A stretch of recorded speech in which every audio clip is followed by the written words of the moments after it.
21 Ocak'ta Netflix'te konusu, işleniş tarzı, oyunculuğu oldukça dikkat çeken bir film gösterime girdi.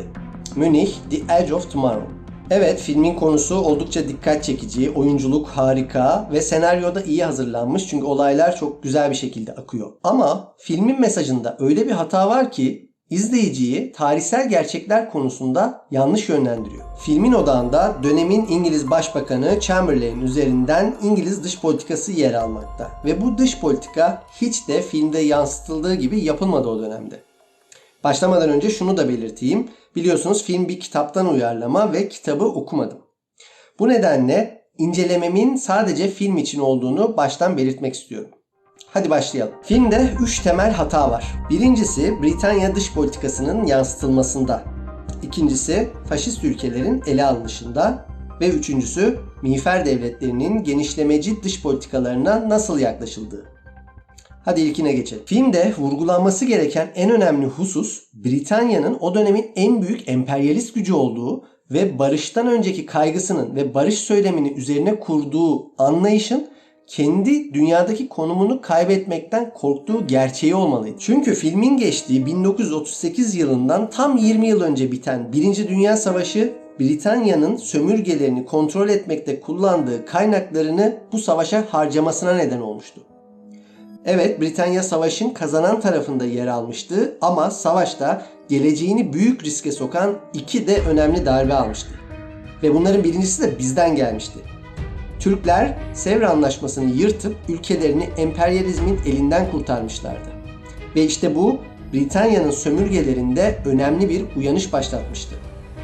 Gandhi'nin Türkler başarılı olana kadar İngilizleri tanrı sanıyordum diye ifade ettiği bu süreçten sonra Hint Müslümanlarının lideri ve Pakistan'ın kurucusu Muhammed Ali Jinnah Londra'da yaptığı açıklamada bu yalnızca Türklerin değil tüm mazlum milletlerin zaferidir diyordu. Dolayısıyla 1938 yılında İngilizlerin birincil kaygısı faşistlerin sınırlı yayılması değil, faşistlerin bu yayılması karşısında bir savaş ilan etmeleri durumunda harcayacakları kaynaklar nedeniyle sömürgelerini kaybetme endişesiydi. Korktukları da başlarına geldi malum. Ne var ki filmde bunlara hiç değinilmemiş. Bunun yerine Chamberlain bir barış havarisi gibi gösterilerek hem İngiliz dış politikasının hem de filmin odağa kaydırılmış. Türk Kurtuluş Savaşı ve diğer anti-emperyalist hareketlerin vurduğu birinci darbenin dışında ikinci büyük darbe de aslında Sovyet devrimiyle geliyor ama buna biraz daha sonra değineceğim. Gelelim faşist devletlerin filmde nasıl ele alındığına. Bir kere film 1938 gibi geç bir dönemde ele alınıyor diye böyle Hitler'in bir anda ortaya çıkmış birisi gibi yine ele alınmasına da gerek yoktu. Film tam 2 saat ve bu 2 saatlik uzun süre içerisinde konulacak bir sürü diyalogla veya enstantane ile Hitler'in aslında adım adım nasıl dış politikasını genişlettiğine eğer yer verilmek isteniyorsa rahatlıkla yer verilebilirdi. Mussolini 1922'de, Hitler 1933'te iktidara gelen liderler. Ve ikisinin de dış politika hedefleri de mevcut sisteme bakışları da o dönemde biliniyor. Yani filmdeki gibi öyle gizli belgelerle bir şey kanıtlamaya falan gerek yok. Hitler'in Kavgam diye meşhur bir kitabı var zaten. Ve burada Hitler açık açık söylüyor. Diyor ki önce Versay Anlaşması'nı lağvedeceğiz. Sonra tüm Germenleri tek bir devlete toplayacağız. Ve ardından da yaşam sahası gereğince büyük bir kolonyal imparatorluk kuracağız diyor. Tabi bir yandan da Yahudiler ve Slavları yok edeceğiz diye zaten adım adım anlatıyordu ve 1938'de gelindiğinde bunları zaten uygulamakta olduğu açık bir şekilde görülmekteydi. Yani tüm bunları İngiliz dış politikasının yürütücüleri bilmiyormuş da artık Hitler de Mussolini de o faşist gömleklerini çıkarttılar kafasına girmişler gibi anlatılmasına gerek yoktu filmde. Mussolini'ye gelince hani o Chamberlain'in filmde arabulucu olsun diye mektup yazdığı Duce'ye gelince adamın aynen şöyle bir sözü var o yıllarda.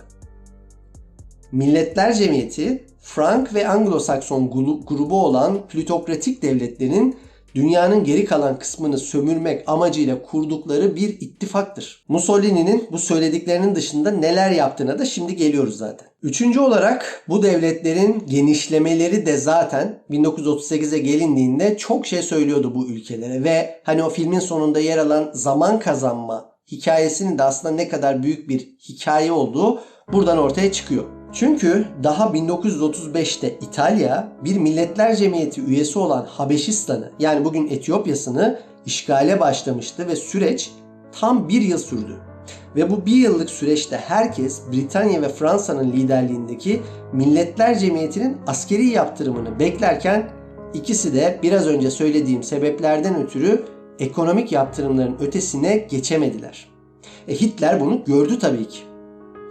Ardından 1936'da başlayan bir İspanya İç Savaşı var. İkinci Dünya Savaşı'nın provası diyen tarihçiler de çoktur bu savaşa. İşte bu iç savaşta Almanya ve İtalya faşist kampa açıktan destek verirken İngiltere ve Fransa bu vekil savaşa bile açıktan destek veremedi. Ve demokratik kampta açıktan destek veren tek ülke Sovyetler oldu. Hitler bunu da gördü tabii ki. Japonya'nın faaliyetlerine olan tepkisizliğine de hiç girmiyorum. Yani özetle mesele zaman kazanmak falan olsaydı 1935'te başlardı bu zaman kazanma ve 1938'de çoktan hazır olurdu İngiltere. Yılanın başını küçükken ezmek deyiminin İngilizcesi var mıdır bilmiyorum. Ama İngilizlerin bu deyimin çok iyi uygulayıcıları olduğunu biliyorum. Dolayısıyla zaman kazanmak meselesini ben hem bu tarihsel gerçekler ışığında hem de mantığım ışığında pek mantıklı bulmuyorum. Kısacası o dönemin İngiliz dış politikası ile ilgili benim aklıma filmde anlatılanlar falan değil, iki farklı ihtimal geliyor. Birincisinde yani en azından Hitler'in o dönemde yayılmasına, sınırlı anlamda yayılmasına, yani o ilk iki hedefine, Versay'ın lağvedilmesi ve Cermenlerin tek devlet altında toplanması manasında izin verilip bunun bir pazarlık unsuru yapılması ve bu pazarlık sonrasında da tıpkı 1815 sonrası Avrupa ahenginin olduğu gibi doğuda Rusya ve batıdaki Fransa arasında bir Cermen bloğu koyup bir denge politikası oluşturmak ve kendini de dengenin dengeleyicisi haline getirmek yönünde bir politikası olabilirdi İngiltere'nin. Diğer bir ihtimalde ise faşist Almanya'yı komünist Rusya ile çatıştırıp bu ikisini de ortadan ya da en azından etkinliklerini kaldırmak ve kendi hegemonik konumunu sürdürmek emeli olabilir İngilizlerin. Yani ikisinde de bir saflık, bir naiflik sonucunda Hitler'e yol verildi, işte ne yapılacağı anlaşılamadı, zaman kazanıldı gibi tezlerin hiçbirisi mantıklı değil. Zaten mantıklı olmadığı için de hiçbir tarih kitabında bu dönemin İngiliz dış politikasına mesela işte yönlendirme dış politikası, hazırlık dış politikası, direniş dış politikası falan denmemiş. Bu dönemin adına ancak yatıştırma politikası denebilmiş. Özetle filmi mutlaka izleyin ama bu gözle izleyin derim ben. Bir sonraki videoda filmi daha iyi anlayabilmek için bilmemiz gereken tarihsel gerçekler konusuna eğilmeyi düşünüyorum. Bir sonraki videoda görüşmek üzere.